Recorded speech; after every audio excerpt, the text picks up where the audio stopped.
Hello and welcome to Factually. I'm Adam Conover. Thank you so much for joining me on the show again. You know, if you've smelled a certain aroma of burning in the air, if the sun has started to look a little more orangey pink than usual, well, you might have noticed it's fire season in America. Of course, it feels like it's been fire season for a couple of solid years now, and there's truth to that. Extreme wildfires have doubled in just the last 20 years. And these fires are not only a product of global warming, they're a product of humans directly. In California, where I live, 95% of all wildfires are caused by people. They are not natural disasters, they are human disasters. But you know what? That shouldn't actually be surprising to us, because the history of humanity is in fact the history of fire itself. In billions of years of life on Earth, we are the only species that has managed to control and start fire. We have fire to thank for our big brains, which we were able to evolve because we were able to cook food using fire. We have fire to thank for the fossil fuel economy that gave us everything from cars to ChatGPT, and for the ongoing threat of catastrophic climate change. So when you look at it that way, it looks like our entire world is dominated and defined by the ever-increasing number of fires that we start. There's a name for this new world that we live in, a world of increasing and ever-threatening fire caused by humanity. Maybe you've heard it. The word is the Pyrocene. Well, our guest today is a groundbreaking historian of fire who coined that very term. But before we get into that interview, I just want to remind you that if you want to support this show, you can do so on Patreon. Head to patreon.com/Adam Conover. $5 a month gets you every one of the incredible interviews we do ad-free. And of course, if you love stand-up comedy, come see me on the road. Head to adamconover.net for my tickets and tour dates. Coming up soon, I'm headed to Phoenix, Arizona, Toronto, Canada. Many more tour dates on the way. Head to adamconover.net for those tickets. So, what is the human relationship to fire fundamentally? And how can we adapt to a world where fire, once our tool, seems to have the upper hand over us? Well, to talk fire and everything Pyrocene, our guest today is Stephen Pyne, a world-renowned historian of fire and the author most recently of the Pyrocene, How We Created an Age of Fire and What Happens Next. Please welcome Steve Pyne. Steve, thank you so much for being on the show. Oh, my pleasure. Thanks for the invitation. Always happy to talk about fire. Yeah, I'm always happy to talk about fire. I mean, it's, one of my favorite elements. It's right above air. I think it's really, Earth is the lowest, I think, obviously.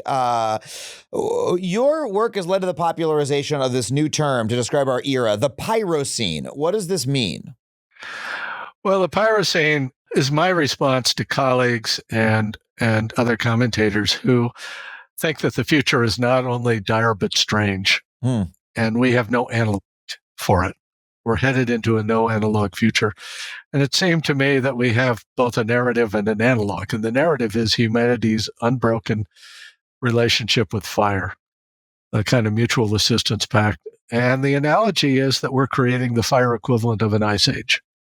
So just as the Pleistocene was characterized by 2.5 million years of serial ice ages, with ice as an informing present, climate change, sea level change, mass extinctions, biogeographic shifts, all this stuff going on, just imagine that instead of ice, we had fire as the kind of informing presence.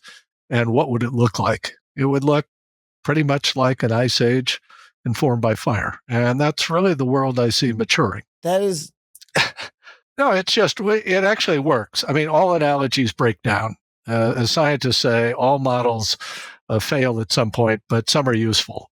And all metaphors, metaphors just, for me, is a model with figures of speech. And it helps to crystallize a lot of stuff. So we think of, all the fires going on, but people using fire to clear land and misusing it. We think of all the fossil fuel combustion that's going on. And the rest of, when you add all of that up, we've broken the sequence of ice ages. And we have replaced it. We have countered that with a fire age of our own making. And there may be, in a kind of macabre way, a useful outcome to this, namely that I can still remember climatologists were telling us we're headed for a new ice age. It's inevitable. Nothing has changed in the Earth. Yeah. The the Milankovitch cycles are still going. All the rhythms are on. Everything's the same. We've just been in this interglacial era. Well, it turns out that we broke that, and we have replaced it thanks to our power with fire. So we're a fire creature. I mean, fire's what we do. That's what we are in the great chain of being. We have a species monopoly over it. So I would rather have a fire age than an ice age. There's not much you can do about ice. But fire, run away. Okay, so you're not down on the fire age. You're like, fire age maybe not so bad. Fire age could be good. We have shown that we can manipulate fire to disrupt the climate on a planetary scale, and not just the climate, but the oceans, the land, everything, just like an ice age. We now have to show we can manage that, because if all we do is disrupt it and we create an uninhabitable world, we're still in bad shape. But fire is something we can manipulate in ways that we can't really manipulate ice. Well, what makes fire so important? Because there's another term I've heard, the Anthropocene, the idea that, we're in an era that is dominated by humanity's, manipulation of geology, of the globe itself in so many ways. Microplastics in the ocean, it'll show up in the fossil record a few million years from now, all that sort of thing. But when you say Pyrocene, you are putting fire and our relationship with it. You're saying that is the primary thing that we are doing, is unleashing the power of fire. So why is it that humans, you feel, have a special connection with fire? Why is fire so dominant in this story? Well, it goes back to our origin. Actually, a genus, the hominins, had fire.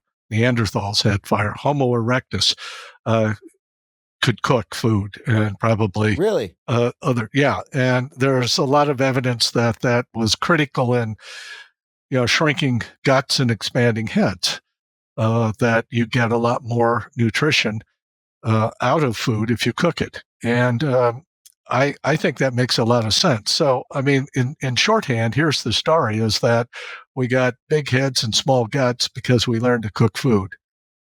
And then we went to the top of the food chain. Because is that because cooking makes food more nutrient dense? Is that what it is? Yeah, it releases calories. It also detoxifies. I mean, there's a lot of food you don't want to eat raw, but if you cook it, you can purge it of parasites and worms and other kinds of stuff. Right. So there's a lot. You get more calories. Apparently, experiments, I haven't done them, but those who have been making this case for cooking as a pivot point in human history have. And can we live off just raw food? And probably not. We need that edge, the cooking, that extra processing. I mean, now, as in so many things, we overdo it. We've supersized it to the point where overprocessed food is now toxic. We've gone too far. It's funny because there are people out there who are, raw food evangelists and believe we should be eating all of our food raw, like they claim ancient humans were. But you actually say the opposite, that humanity's diet was defined by our mastery of fire, and that is why we are the species that we are. So you think these people are fundamentally wrong? Well, I think they're wrong. I think raw food is a great way to lose weight. But it hasn't been demonstrated that we could reproduce and survive on just raw food. You could lose weight and then eventually die and never have children, and then your line dies out. If you want to not exist, it's a great thing to do. But we've had that, and there was a time when there were lots of hominids out there who could manipulate fire. But after the Neanderthals, we're it. So since the end of the last glaciation, say the last 11,000 years or so, what geologists call the Holocene, what I'm happy to call an Anthropocene, if you want to. I think it's a human-dominated era. But I like to call it a Pyrocene because I'm a fire guy. I'm a pyromantic, not a pyromaniac. Important distinction. And I like pyromantic. Oh, that's beautiful. You love fire. Yeah, you're not a maniac for it. You want to romance the fire. You want to take the fire out to dinner and make an honest fire out of it. Well, it's a relationship. It's an awkward relationship. You have to work at it. You have to work at it. Yeah. If you become you get too close, you can abusive, get burned. you're in big trouble. You're in big trouble. If you think it's exclusive, yeah. Well, continue on that thought. What is the romance between you and fire? Well, I don't know. I don't want to overdo it. I learned about fire by accident. So a few days after graduating from high school, I found myself on a forest fire crew at the North Rim of Grand Canyon National Park. I was supposed to be a laborer in the South Rim, but they had an opening on the crew. They asked me, if you want to go? I'd never been there. I had no idea what I was saying yes to. I was 18. What did I know? I said, sure. And it was an extraordinary initiation into a totally different world. And you're out there, and fire is what defines your life. I never studied fire in school. It was never taught back then. Who would teach it? In the late 70s, about the time after I got my doctorate, which was basically a biography of an American geologist and explorer. That's really what I was interested in, and still am. But I then realized, I'm kind of fascinated by fire. And what's the story here? I mean, I'm trained as a historian. How could I think about fire? Is anybody thinking about fire in that way? And as far as I could tell, no. I mean, there were people doing science, fire behavior. There was some fire ecology emerging, bits and pieces here and there. No one's writing the story from fire's perspective. That's no one's saying, what does this look like to fire? Right? What's the whole story from the fire, from FOV, fire point of view? That's right. So, I mean, we were really isolated. We're at Grand Canyon. It's one of the 7 wonders of the world. The North Rim has about 10% of the visitation of the South Rim or less. It's at the end of a one-way road. I mean, we were really isolated. This is in 1967. We have no internet, obviously. We have no personal phones. We have no television. We can get, when the ionosphere is right, we could get a radio station, a trucker station, KOMA out of Oklahoma City, and listen to the radio. Wow. But that's it. We're out there, and so your life is organized around fire. And then in a way began thinking, abstracting, which is sort of what academics do, sometimes well, sometimes not so well. And I was thinking, is this true for humanity as well? Is humanity's life, can that be organized around fire in the same way that it was for the North Rim long shots, as we call it ourselves, on a fire crew? And so that was sort of the essential insight. And I got some support. The Forest Service was changing its fire policy at the time. The Park Service had changed its policy the year after I started. They never managed to implement it, but the policy was changed. So I knew as a historian, okay, there's a big change, big reformation underway in how the federal agencies are thinking about fire. So that might be, that's where the story goes. So how did we get to this point?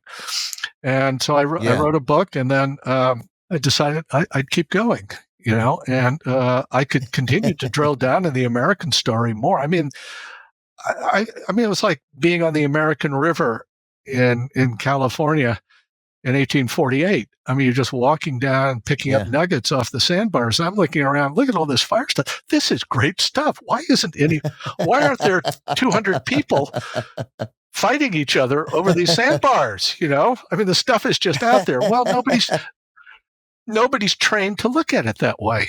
You see what you're trained to. Folks, I like to live my life by that old adage, progress, not perfection. Every day, I look for ways that I can improve how I live, no matter how small they might be. That could mean productivity, health consciousness, or being considerate of the quality of groceries I bring into my home. For all 3 of these things, I have seen massive improvements since I started shopping at my absolute favorite one-stop shop, Thrive Market. I now order all of my groceries and household essentials online from high-quality brands I love and trust, and they get shipped right to my doorstep. That's not just progress, it's pretty dang close to perfection. What I love most about Thrive Market is their commitment to quality. They carry brands with top-notch ingredients and sustainable sourcing methods. Plus, they restrict over 1,000 ingredients across their food and cleaning categories to make sure that your food is actually, food. And with their handy on-site filters, I can tailor my shopping to fit my lifestyle needs. Whether it's organic kid snacks, low-sugar alternatives, or gluten-free pantry staples, I can easily curate my shopping cart. Lately, I've been looking for more grab-and-go food to keep my blood sugar from crashing while I'm out, and I'm a total convert to Aloha protein bars. They're organic, made by a certified B Corporation, and they come in chocolate chip cookie dough. Literally everything I could want in a snack. And on top of that, as a Thrive Market member, I save a ton of money on every single grocery order, on average over 30%. They even have a deals page that changes daily, featuring some of my favorite brands at unbeatable prices. And plus, when you join Thrive Market, you are also helping a family in need with their 1-for-1 membership matching program. You join, they give. So if all of that sounds good to you, you got to join in on the savings with Thrive Market today and get 30% off your first order plus a free $60 gift. Go to thrivemarket.com/factually for 30% off your first order plus a free $60 gift. That's THRIVE market.com/factually, thrivemarket.com/factually. Folks, this week's sponsor is one I am genuinely thrilled to endorse because I was a user of this product before they even started advertising on this show. In fact, I'm pretty sure they started buying ads on this show because I was already talking publicly about how much I love what they did, and that is why I am so happy to have them as a sponsor. Of course, you know that I'm talking about Delete Me. So how much of your personal info do you think is online? Yeah, you might have your name attached to a public social media account or maybe an email address floating around publicly as well. Not that much, right? Wrong. Mountains of personal data, things you never meant to be public, like home addresses, past home addresses a decade back, phone numbers, the names of your relatives. All of those things are being bought, sold, and traded every single day by data brokers. Anyone with an internet connection and some bad intent is just a few clicks away from getting all of the information they need to really turn your life upside down. And recent years haven't just seen an increase in online harassment and identity theft, but also real-life stalking that has been facilitated by information available on these data broker sites.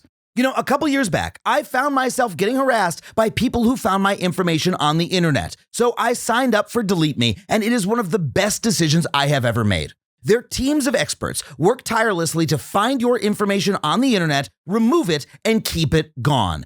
You, your family, and your loved ones all deserve to be safe from harassment. So check out Delete Me, not just for your security, but for your friends and family too. Get 20% off your Delete Me plan when you go to joindeleteme.com/Adam and use promo code Adam at checkout. That's joindeleteme.com/Adam, promo code Adam. Your writing on fire is so revelatory. There's this idea I read your recent piece in Scientific American. You write about how fire is a chemical process that is dependent on life, that this is the only planet where we have fire. Earth is the only planet where there is fire. And that's because fire as a chemical process only happens on things that are alive or were once alive. And that therefore fire is intimately connected with life itself. And I just found that to be such a mind-blowing idea. Tell me a little bit more about that. Sure. Well, we've defined fire for a long time as physical chemistry. It's a combustion reaction with hydrocarbons, et cetera, oxygen, and the rest of it. Yeah, that you can do a lot with that. You can make a lot of tools. You can predict how things burn, and so forth. But if you look at it, why is there fire? Fire exists because life exists on Earth, and life created the oxygen that fire requires, and life on land created and organized the fuel. So the only thing life didn't control was ignition.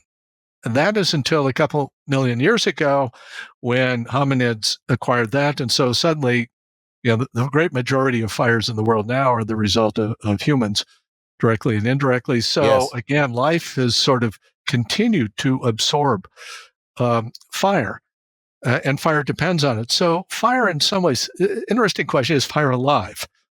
And lots of people think it is, or might like to think it is. My sense has always been it's like a virus. It's not alive, but it takes on the properties of life because it requires the living world to propagate. And it takes its character from that. Now, some people will say, well, viruses are actually alive. So at that point, fine. We're arguing about definitions of whether fire is alive or not. This is scholasticism. I'm at this point, I'm not concerned. What I am concerned is that life is fundamental. And it spreads, it spreads like a virus. A virus is a chemical reaction that happens two living cells, right? In where it's just a reaction that happens, cells bumping around into each other. This particular reaction has taken advantage of the machinery of cells to propagate itself. You can look at fire the same way, that fire operates on, the molecular remnants of life to propagate itself. There's so many themes in there I want to pick up. I mean, one of them is that I've used this metaphor on the show before. Often when I think about what it is to be a human alive on Earth vis-a-vis, the rest of the earth on which I live, I sometimes feel like to be human is to be part of a fire, that, we are growing and expanding across the earth. We take resources and we release energy from them. We use it for our own ends, and it's entropic in a way. We are using up what is there, and the question is, are we ever going to become a sustaining campfire, or are we going to burn down the entire forest? But that to me was just a metaphor. When you describe it, I'm like, oh wait, in a sense, it is literally true that all this energy was stored up from the rest of life around the globe, and we are releasing that energy in the form of all the fires that we unleash, and we use those fires to power our cars and our vehicles, our homes, et cetera, is all done through the power of fire. Our cooking is done through fire. Everything we do is derived from fire in a way. And even the chemistry of fire is a biochemistry. I mean, when it occurs in our cells, we call it respiration. But the same reaction in the wide world we call fire. So if you think about it, then how do you respond to fire? Fire, we have a problem with fire now. Okay, well, what does that mean? Yeah.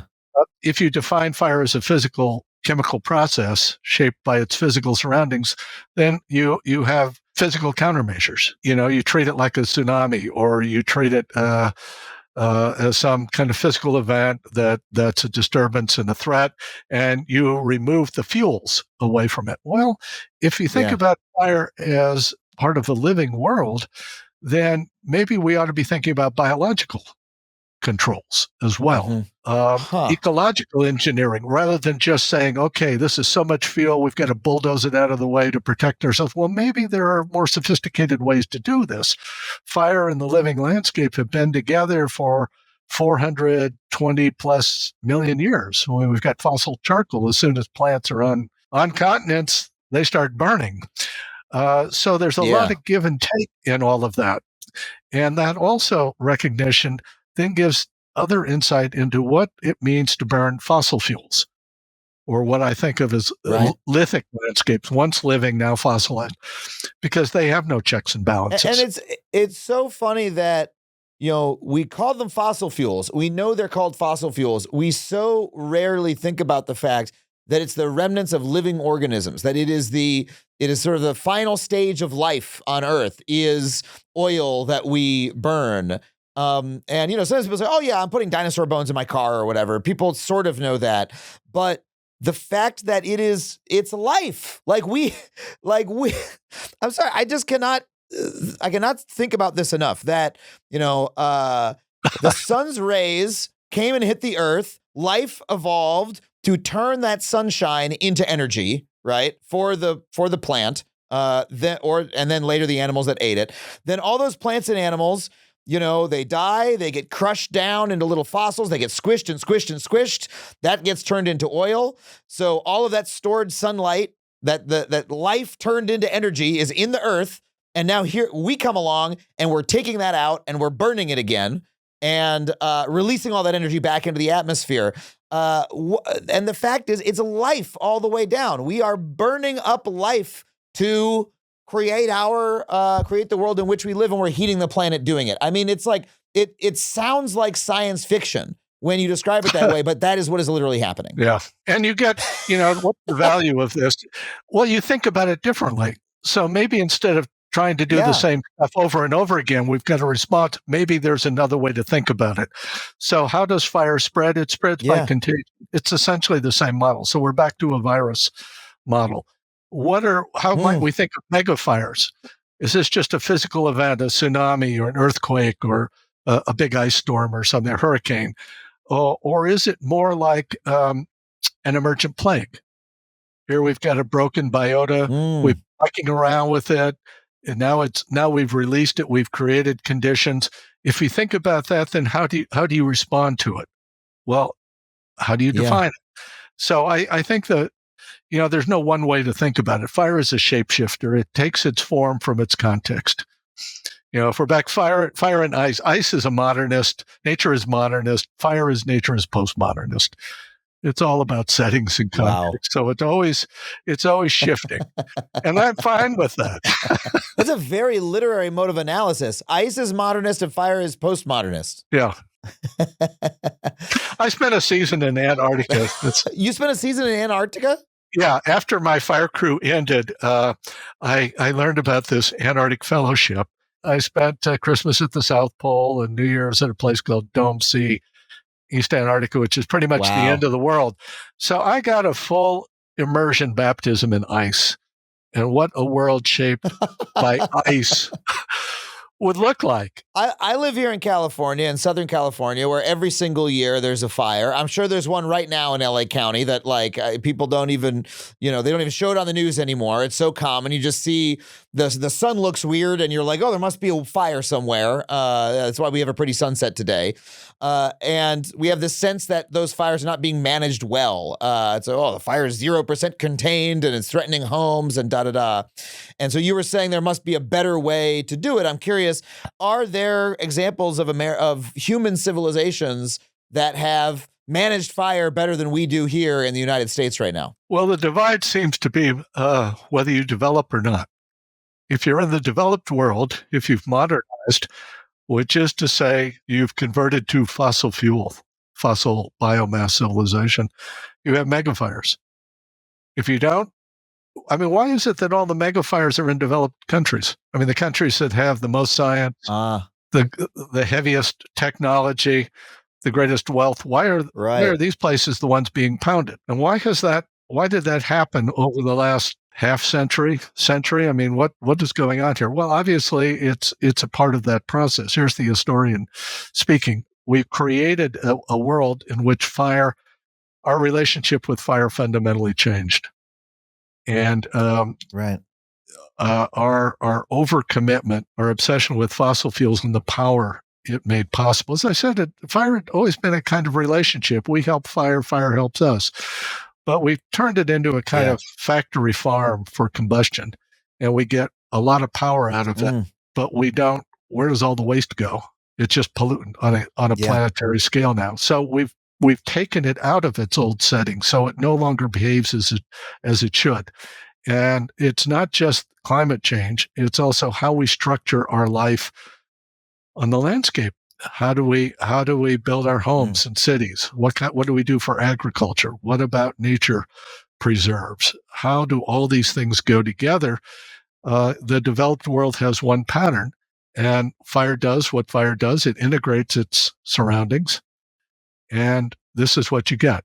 And other countries, in fact, California pre-settlement, burned several million acres a year without destroying themselves or the planet.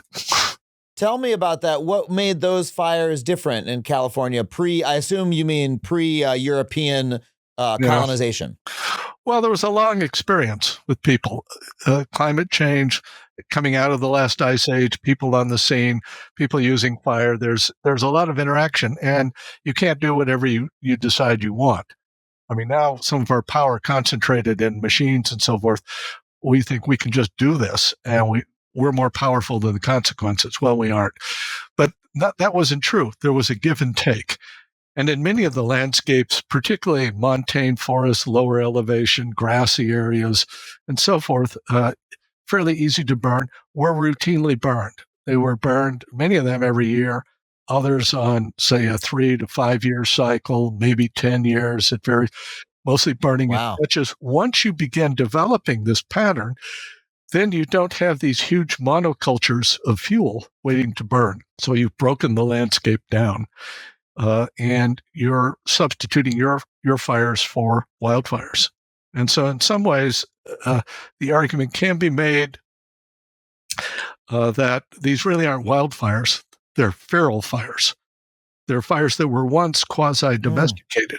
They were part of a tamed relationship. Now, it's not perfect. It's not mechanically exact and predictable, but essentially working out a kind of rough equilibrium that everything's accommodated. And now we have broken that. So the fires that are there are no longer feeding on that previously burned and managed landscape. They are just encountering this onslaught of fuels. Yeah, this is the argument that, the indigenous folks who lived in California before European colonization, had a fundamentally different relationship, right, to fire, and that it was being used in a more sustainable way, but that once those traditional practices were ended, then we had a much more destructive form of fire. Is that right? Yeah, that's in a nutshell. Yeah. And, we shouldn't, I think, overemphasize the degree of control people had. I mean, fire is fire. Yeah. It's responsive to winds and mountains and all kinds of things over which we have no control. But people were able to accommodate it without being destroyed by it or destroying the landscape, the habitability. There were always checks and balances. If you overdid it, then nature shut you off.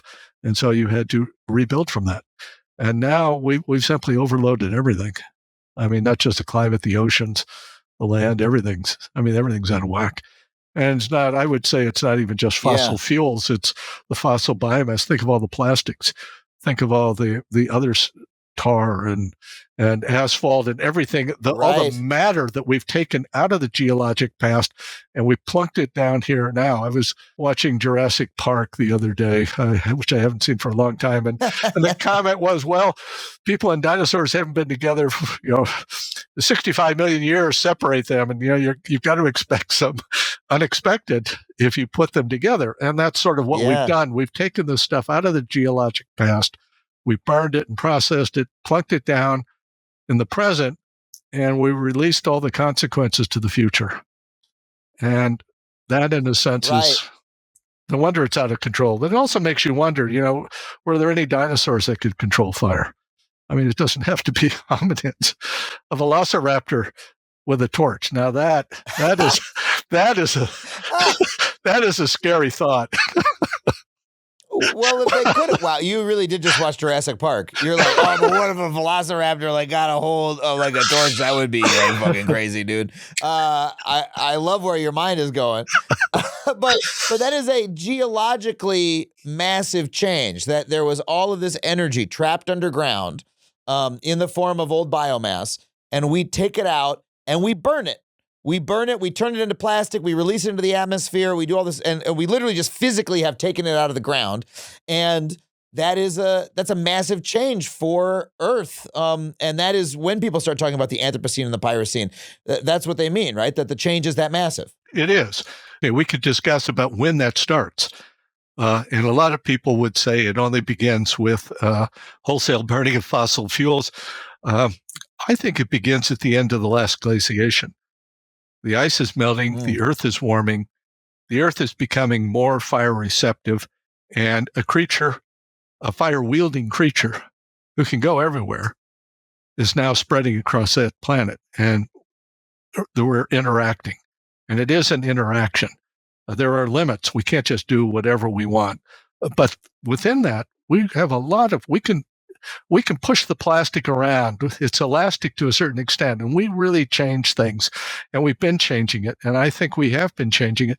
It all goes on afterburners when we go to fossil fuels, but I don't think it begins there. Right. It begins with the Holocene, and I think we have been in cumulative effect enough to break the ice ages. In your work, you divide Earth's fire history into 3 fires, you call them. Can you go through those and explain what you mean by that? Yeah, the fire community is obsessed over triangles, fire triangles. So this is one for history.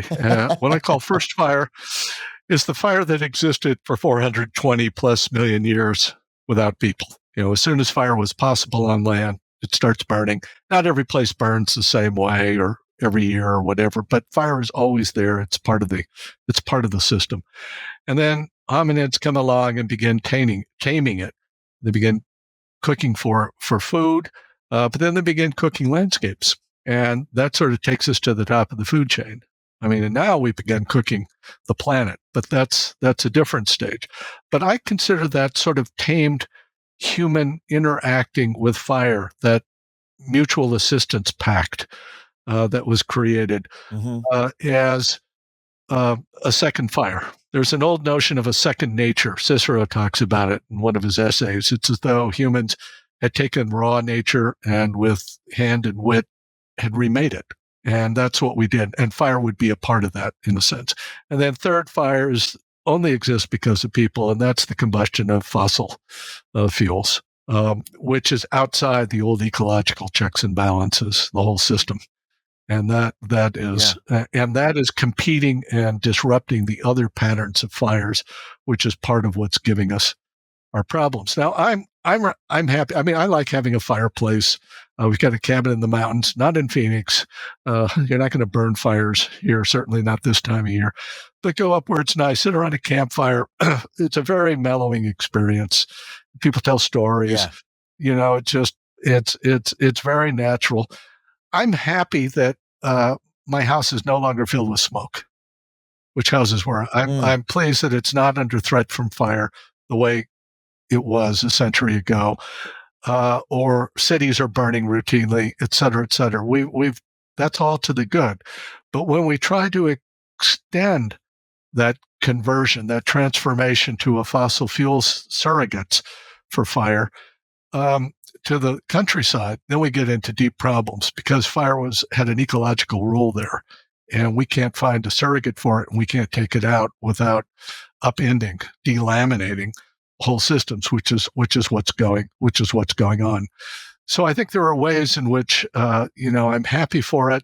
I'll be happier when we have renewables, so we don't have don't have all the bad consequences of it.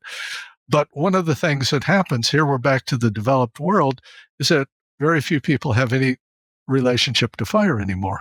They don't see it. They don't know it. They only see it as a disaster. Yeah. It's not, you hear a lot of people saying, well, now we need to learn to live with fire. And that's true. But I would say it's a case of fire as a part of living was how humanity used to do it. Fire was just there. Yeah. It was a companion. And there are different visions of that relationship. Nietzsche imagines himself as a flame destroying, transmuting, demolishing the world. St. Francis, includes fire in his Song of the Creatures. Brother Fire, very welcome and inviting. And so, fire was always our best friend. And now we've turned it into our worst enemy. Well, how can we get back to fire being our good friend? I mean, what would be a healthier version of a relationship to fire? Or you call it good fire. How do we restore good fire? Yeah, well, that's the big challenge. I mean, part of it is getting rid of bad fire. We don't want cities burning. We don't want more Paradise Californians incinerated. We don't want people killed. We don't want municipal watersheds trashed. Okay, but part of that is remaking the landscape, thinking of the landscape as a habitat for fire and people. And that's where good fire comes in, because fire is going to happen and in some ways needs to happen. How do we make that? Yeah. How can we put fire back in and reorganize the landscape in ways that are ecologically beneficial, but also reduce the possibility of these explosive fires? And at some point, we have to shut down fossil fuel combustion. I mean, we can fuss around and finagle and argue and this and that, but as long as that continues, it will eventually override any mitigation we can make. There will be a change of state. Fire will go on. I mean, fire will make a world friendlier to fire, but it'll be a world without us. Fire will make a world friendlier to fire. How do you mean? Well, what's going to come back from these places that are being burned in the context of climate change? There's no reason to think they're going to come back to what they were. Even if we allow a century or two, so much is going to change. And fire is going to come back in, and at each burning, depending on the severity, et cetera, and what happens afterwards, what will come back will very likely be more adapted to the fires that made it possible. And so you're going to transition. So a phrase I used in that article is that mythology is becoming ecology. I mean, there are all these ancient stories about worlds destroyed in fire or destroyed and remade in fire. And one way of thinking about what's going on now is that we have a slow motion Ragnarok going on. It's not happening instantaneously in a great twilight of the gods. It's happening over decades. It may happen over several centuries, but we, interacting with fire, are remaking that world. Wow. I mean, it's amazing to me how epic the way that you frame these things are. I've talked to a lot of historians. I've talked to a lot of people who study things. Few people bring up so many literary sources, so much epic poetry. You know, there were many ice ages, and now we're in the age of fire. The three forms of fire, the Ragnarok. It's a very powerful way to put it, but it seems very fitting with this topic because fire is something that's so like deep within our psyche that it's destroying, but it's also remaking. It's renewing. It's a really primal force. And my career, in a sense, I have come to recognize is based on a paradox, in that I came up with some of these original ideas and the sense that fire is a great story. Fire is an epic story that we've forgotten about because we've taken it out of our lives. And I've been able to carry that, and I made a career out of that. And what I did in the Scientific American is, in a sense, a kind of, I hope, accessible version of that. And you've picked up on it. But you asked me, where do we need to go? We need to go to normalize fire. And in a sense, normalize fire. It shouldn't be an epic. It shouldn't be something outside that we have to live with and incorporate with. It should be it's just a part. We burn the countryside. We burn the forest the same way that we would paint our house, repave the road. It's just a part of general maintenance. In effect, it becomes an ordinary process. At that point, what I have brought to the subject is out of step. I mean, I still think it's epic, but we won't be living in an epic age. We'll be living in an age where fire is once again our companion. And it will be more ordinary. I don't know if I'm making myself clear on this, but it occurs to me that I've created an odd set of circumstances personally for myself. in that you are obsessed with fire, but you hope that fire becomes less important and less present in our world today. No, I think I want it to be more important, but I simply want it to be a part of our lives. It's a part of living, not a case that we have to live with this outside force, this constant threat, and we have to deal with it and negotiate with it. No, it should be a part of what we are doing on this planet. This is our role. This is what we do in the great chain of being, and we need to reclaim that. But if we reclaim it, then the kind of epic claim that I've made for it is no longer in step. So maybe I have a historical moment. No, that is a very beautiful way to put it. And it connects me to the fact that I think the oddest thing about fire is that it is literally a part of us. It's a chemical reaction that has its potential in, organic molecules and hydrocarbons, right? Those are things that catch on fire. One of the things that is unique about us as living things, we are things that can catch on fire. Fire is part of being alive. And each of us probably will be on fire one day after we're dead, right? And so just thinking about it as this innate capacity of life, and us as living things being things that us as humans unleashing fire is such a that being something that we fundamentally do, such a powerful idea and something that we should come to terms with. Yes, it's our nature, so why not understand it and use it positively? Yeah, no, it's a restoration program. Yeah. So, what is your? Do you have any like near-term hopes or ways that you hope we can think about fire more positively, or fire management practices that'll, in the near term can help us, turn fire from something that is so destructive, especially here where I am in California, into something more positive? Yeah, well, part of it, I think, is a problem of definition. What is the nature of the fire problem? In fact, we have lots of fire problems. So not one, so we need lots and lots of solutions. Fire is all over the place. It's a shapeshifter. It will take its character from its context. So part of it, we have this problem with cities burning. Urban fire we thought had gone away. We fixed that problem. Now it's coming back, not just exurbs, but modest-sized towns, and now, Santa Rosa, fires burning into it and so forth. Well, is this a wildland fire problem complicated by houses? Or is this really an urban fire problem complicated by trees? And if you define it as a wildland fire problem, it's very difficult. It's what scientists call a wicked problem, and you can just go around and around. If you define it as an urban fire problem with peculiar landscaping, it's very clear what you have to do. We have to do what we did to take fire out of our cities, which used to burn as often as the surrounding countryside. They were made of the same materials. So that's a matter of definition. That's fairly simple. Some other things should be, but in general, there was just a National Commission on Wildfire that issued its report, I think, last fall, and they had something like 148 recommendations. And you think they're all over the place. Yeah, that's because fire is all over the place. And you think, well, that's too complicated. We can't come out with a solution. There is no a solution. There are lots of solutions, and it means there are lots of points of entry to deal with fire problems. We can certainly, let's isolate the problem caused by power lines starting fires and high winds, a source of major fire disasters throughout the country. Well, this is a fixable problem. We know the grid is needed to be rebuilt for decades. We've known that. So fire now becomes a part of that. We've got a problem with biodiversity, ecological goods and services, municipal watershed problems. Well, we've known that those issues stand on their own. Let's make fire a part of that as well.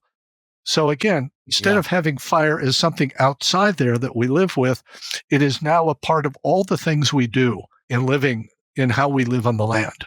We include fire within that, and then you start chipping away at these things and you begin mitigating. We can remove the worst problems in 5 years if we wanted to, if we really chose to. Yes. And then, another 10 or 20, even with climate change for some, but it's a case of doing all these little things, putting fire back in with all of these other issues that we had taken fire out of. And then it adds up. We're framing the problem. Yeah. We're framing the problem wrong. We shouldn't be fighting fire. We shouldn't have firefighters. We should have fire coexisters. We should fire acceptors. Fire mitigators. From firefighters to fire lighters. That's how to put it. to fire lighters. We should be lighting fires, but the right kind of fires in the right places. Yeah. Not the destructive ones. Yeah. Yeah. Well, Steve, this has been so fascinating. I can't thank you enough for being here to talk to us about this. Where can people find your work? Oh, wherever good books are sold or stored on library shelves, obviously. So I'll just suggest, it depends what you want. I'll suggest 2 recent books. One is The Fire History of Mexico, which might be interesting because I was able to use this 3 fires frame as a way of making sense of Mexico. That just came out. The other for California, and I did a study. I had a chance to go into the backcountry to look at an area where Yosemite National Park for 50 years had tried to restore natural fire. And so this was a 3-day trek, a lot of the best minds in fire research, park people, all going out, discuss what's going on. And then I used that, and it occurred to me that I could use Yosemite to frame the larger Pyrocene context, that this is a place famous for its ice sculpting. It's a legacy of the ice ages, which shape everything there. And now it's being remade by fire, whether in climate change or large fires burning into sequoia groves and the rest of it. So Pyrocene Park, this became a kind of cameo for the story of the Earth. And it was revealing how difficult it was there. And my favorite episode, we were camped at one area, I think it was about 7,000 feet, but the park is now in stage 2 fire restrictions. And so here we have some of the best fire scientists, wilderness thinkers, fire managers in California. They're sitting around what they had hoped to be a campfire, but they can't light a fire because of the restrictions. So they've got an LED light, and we're sitting around trying to talk about fire. And that for me was, there it was, the visual. We can't even talk about it here without tripping over our own creations were not really thinking about this in a suitable way. Yeah. So that didn't mean they didn't go on. They're trying to do things, but Yosemite's got a lot going for it. The one thing that's against it is the valley, which collects the smoke. And that's a public health issue, et cetera. But other than that, they've got all these things in their favor, and they're still struggling. So what about all the other places? And that book is called? Pyrocene Park. Well, and if you want to pick up a copy, you can do so at our special bookshop, factuallypod.com/books. Okay. Steve, this has been amazing. Thank you so much for being on the show. Well, thank you for inviting me. You got me fired up once more. And don't even resist it. It's impossible not to use fire metaphors. Believe me. I have a lifetime experience. I love it. Well, we really sparked something, I think we burned every tree. That is not even a metaphor. I'm running out of gas. There we go. We burned up all the dead wood. Steve, thank you so much for being on the show. Thank you so much. Thank you. Well, thank you once again to Steve Pyne for coming on the show. If you want to pick up a copy of his book, Pyrocene, you can do so at factuallypod.com/books. And just a reminder, when you purchase there, you'll be supporting not just this show, but your local bookstore as well. If you want to support the show directly, you can do so on Patreon. Head to patreon.com/Adam Conover. $5 a month gets you every episode of this show and every one of my video monologues ad-free. $15 a month, I will read your name in the credits of this very podcast and put it in at the end of every one of my video monologues. This week, I want to thank Angelique Fouquet, Andreas Gauger, John Garcia, Adam Hecht, and A Screaming Batman. Thank you so much, A Screaming Batman, for giving me that very funny name to read. If you want to give me a funny name to read at the end of the show, head to patreon.com/Adam Conover. We would love to have you join our community. Of course, I want to thank my producers, Sam Roudman and Tony Wilson, everybody here at HeadGum for making the show possible. You can find my tickets and tour dates at adamconover.net. Until next time, I'll see you on Factually. Thank you so much for listening. That was a HeadGum podcast.